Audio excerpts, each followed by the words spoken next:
सभी को जय भीम, जय मूल निवासी। ये आज का उत्तर प्रदेश इलेक्शन के बारे में जब मैं टीवी देख रहा था सुबह से, जब वो एक भयंकर परिणाम मैंने उत्तर प्रदेश में ऑब्जर्व किया है।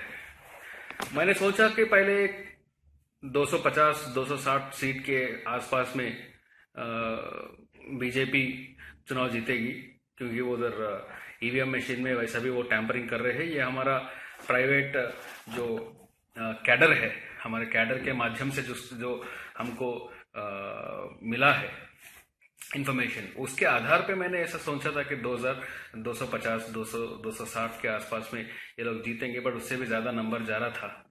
उस समय मैंने मॉर्निंग फेसबुक पे और मेरे ट्विटर पे ये लिखा था कि ईवीएम मशीन के ऊपर कम से कम अभी तो भी बहुजन समाज पार्टी और समाजवादी पार्टी जैसे पार्टी बात करना चाहिए।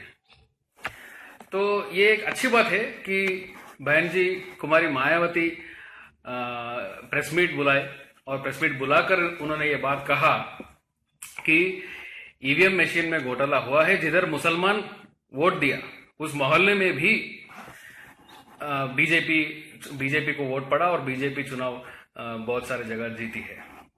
तो बहन जी मायावती जी को मैं इस बात के लिए मैं धन्यवाद कहना चाहता हूं कि कम से कम अभी तो वो बात करें, क्योंकि मैंने उनको एक चिट्ठी लिखा था।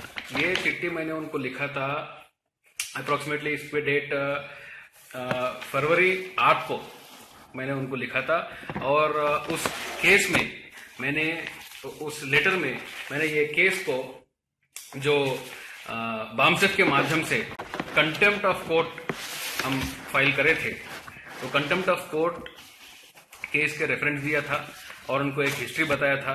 बल्कि केवल कुमारी मायावती जी को ही नहीं, अखिलेश यादव जी को और उद्धव ठाकरे जी को और राज ठाकरे जी को, ऐसे बहुत सारे जो नेता है जो चुनाव लड़ने वाले थे महाराष्ट्र में जब म्युनिसिपल इलेक्शन था, उसके पहले भी मैंने लिखा था।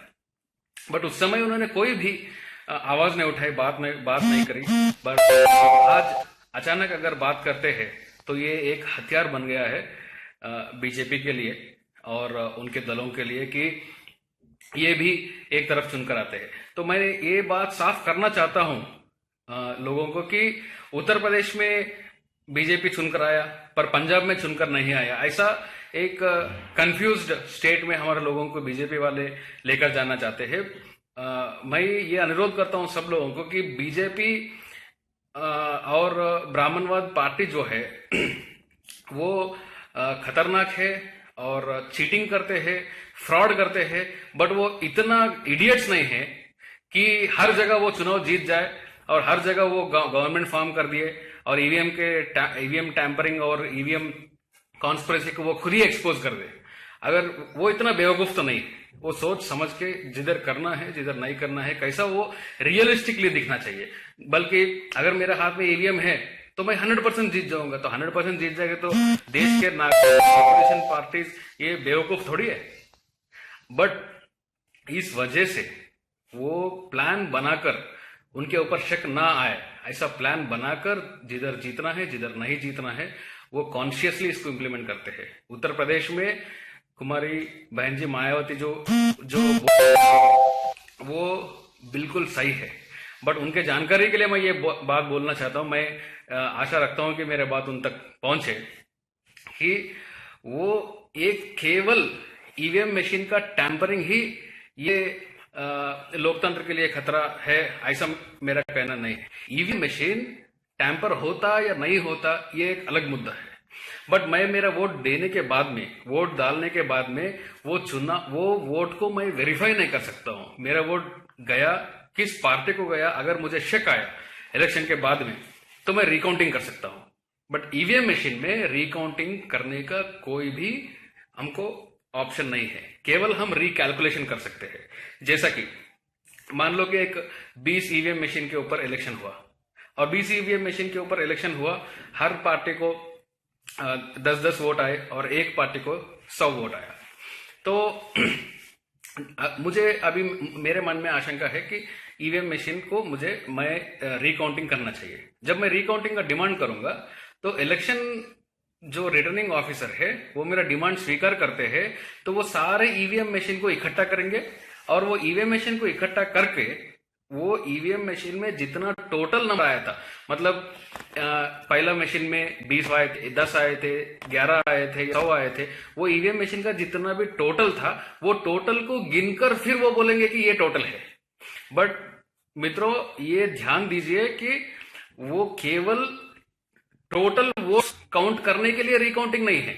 रिकाउंटिंग का मतलब ही है कि एक इंडिविजुअल वोट को वेरीफाई करना चाहिए, रीवेरिफिकेशन करके वो रिकाउंटिंग का रिजल्ट देना चाहिए। बट ऐसा होता नहीं है। इसका एक वीवीपैट, जिसको voter verifiable paper audit trial नाम कहा जाता है, ये वीवीपैट मशीन इंप्लीमेंट करे तो इसका कम से कम थोड़ा बहुत तो हमको रिलैक्सेशन होता था। पूरा नहीं होता है, थोड़ा बहुत तो हो सकता था। इस वजह से जिस कंटेम्प्ट ऑफ कोर्ट का केस हमने बामसेफ के माध्यम से जो दाखिल किया है, नेशनल प्रेसिडेंट वाउन मेश्राम साहब ने, उनके नाम से बामसेफ संगठन ऑफिशियली ये केस लड़ रहा है सुप्रीम कोर्ट में। इसके पहले भारत मुक्ति मोर्चा बॉम्बे के महाराष्ट्र हाईकोर्ट में गया था और इसको लीगल बैटल जो बामसेफ कर रहा है, ये बैटल के अंदर ही हम इलेक्शन के पहले, चुनाव के पहले, उत्तर प्रदेश और 5 राज्यों के चुनाव के पहले हम कोर्ट में गए थे और कोर्ट के सामने ये प्रस्ताव रखे थे, अर्जेंट हियरिंग रखकर हम प्रस्ताव रखे थे कि इलेक्शन को वीवीपैट के ऊपर करना चाहिए। अगर वीवीपैट को आप इंप्लीमेंट नहीं कर सकते, जिधर नहीं कर सकते, मान लो कि 403 जगह है, 403 जगह में आप 100 जगह वीवीपैट लगाना चाह रहे हैं, तो बाकी के जगह, जितने भी जगह बाकी है, उधर बैलेट पेपर से चुनाव कंडक्ट करना चाहिए। और ये हमने टैंपरिंग होता है इस वजह से नहीं, हमारा मौलिक अधिकार है इस देश में मेरा वोट किधर गया मैं जानने का। अगर उसको मेरा वोट गया, मेरा वोट सही गया या गलत गया, मुझे वेरीफाई करने का मेरा हक मुझे चाहिए। इस आधार पे हम कोर्ट में गए थे, पर कोर्ट ने इसको माना नहीं। कोर्ट ने ये कहा कि ये इलेक्शन कमीशन के पास में अधिकार है, वो चुनाव कैसा कंडक्ट करे वो खुद डिसाइड करेंगे। तो ये सुप्रीम कोर्ट ने कहा। अगर मान लीजिए कि मेरा जो लिखी चिट्ठी है कुमारी बहन जी मायावती जी को या श्री अखिलेश यादव जी को या किसी नेता को, मैंने अरविंद केजरीवाल को तो कम से कम एक 5-6 बार चिट्ठी लिखी है। अरविंद केजरीवाल जी मेरा डॉक्यूमेंट्री को ट्वीट भी किया है इसके पहले, और वो ईवीएम के खिलाफ में आवाज उठाई, पर उसके बाद में जीतने के बाद में किया नहीं। मैंने उनके पास बार बार प्रस्ताव भेजते रहा कि आपके असेंबली में तो कम से कम इसका रिजोल्यूशन पास करें। असेंबली में अगर एक गवर्नमेंट रेजोल्यूशन पास करता है कि मुझे ईवीएम नहीं चाहिए, तो वो एक नेशनल इशू बनेगा। आज कम से कम यूपी जैसा एक स्टेट में जो ईवीएम को आधार बना के जिधर एक बहुत खतरनाक गवर्नमेंट फॉर्म हुआ है, वो आज नहीं हो सकता था अगर आप सब लोग आवाज उठाते। तो ये इसके लिए जितने भी नेता है जो ईवीएम के विरोध में जो आवाज नहीं उठाया, वो सब आज लोकतंत्र का हत्या के लिए जिम्मेवार है, मैं ऐसा मानता हूं। और दूसरी बात, सुबह से मैं नेशनल मीडिया देख रहा हूं, मैं भी एक मीडिया हाउस चलाता हूं। सुबह से मैं ये मीडिया में एक भयंकर परिणाम देख रहा हूं कि हर media, Hindi media, Telugu media, English media, Kannada, Malayalam, हर लैंग्वेज में यही बात चल रहा है कि कास्ट पॉलिटिक्स के विरोध में उत्तर प्रदेश ने वोट दिया। कास्ट पॉलिटिक्स के विरोध में उत्तर प्रदेश ने वोट नहीं दिया। कास्ट के समर्थन में जो लोग कास्ट को चलाते हैं, जो लोग कास्ट को पीछे के कास्ट का सिस्टम को, एजेंडा को चलाते हैं, जैसे कि बीजेपी जैसा कास्टिस्ट पार्टी है, ये कास्ट को ईवीएम मशीन्स के माध्यम से वो कास्ट को जितवाया।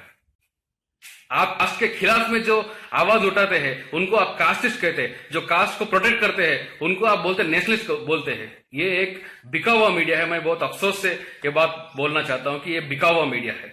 मॉर्निंग से ये बहुत ही ये प्रोपेगेंडा चल रहा है, फॉल्स प्रोपेगेंडा चल रहा है ये पूरे सोशल मीडिया में और नेशनल मीडिया में। इसको बंद करना चाहिए। ये सारे मीडिया हाउसेस जो है उनके ऊपर भी ब्रीच ऑफ पब्लिक ट्रस्ट होना चाहिए। ये सारा का सारा मीडिया को, इंडिया में जो भी मीडिया है, ये सारा का सारा मीडिया को फिर से एक एथिकल मीडिया स्कूल में भेजना चाहिए, ऐसा मेरा माइंड में मॉर्निंग से काफी डिप्रेस हूं, काफी डिस्टर्ब हूं मीडिया जिस तरीके से इसको हैंडल कर रहा है। तो मैं आशा करता हूं कि एवरी कंसर्न सिटीजन आगे आना चाहिए, ईवीएम मशीन के खिलाफ में आवाज उठाना चाहिए, कोर्ट में जाना चाहिए। अभी हम कोर्ट में कंटेम्प्ट नंबर 303/2016 चल रहा है, वो कोर्ट में आप भी आना चाहिए, आपको पार्ट बनना चाहिए और एक लड़ाई भी लड़ना चाहिए। लीगल लड़ाई में हमको प्रॉपर सक्सेस नहीं मिलता है तो अभी हमारे हाथ में कोई एक ऑप्शन नहीं रहेगा कि जन आंदोलन अपने आप में ये खड़ा हो। आने वाले समय में मैं इसके पहले ईवीएम के विरोध में डॉक्यूमेंट्री बनाया था।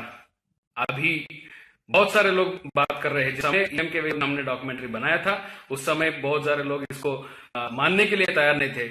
वही लोग आज इसके विरोध में कोर्ट में भी जा रहे हैं।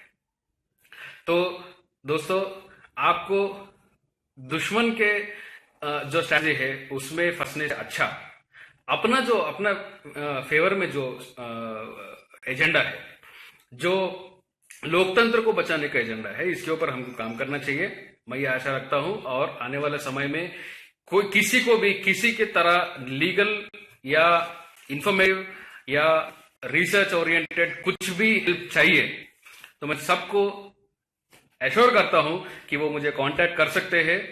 ये उनको हर तरीके का सपोर्ट इधर से मिलेगा। पब्लिक इंटरेस्ट के एनजीओ के नाम, पब्लिक इंटरेस्ट हमारा एनजीओ का नाम है। ये रिसर्च ऑर्गेनाइजेशन, जो रिसर्च सेंटर हम हैदराबाद में चला रहे हैं, पब्लिक इंटरेस्ट उनको 100% सपोर्ट देगा और ये लड़ाई लड़ने में हम हमारे पार्ट करेंगे। पूरे देश का नागरिक हमसे हाथ जोड़े और ये लड़ाई में हमारा साथ दे, ऐसा मैं आशा रखते हुए मेरा बात इधर पूरा करता हूं। जय भीम, जय भारत।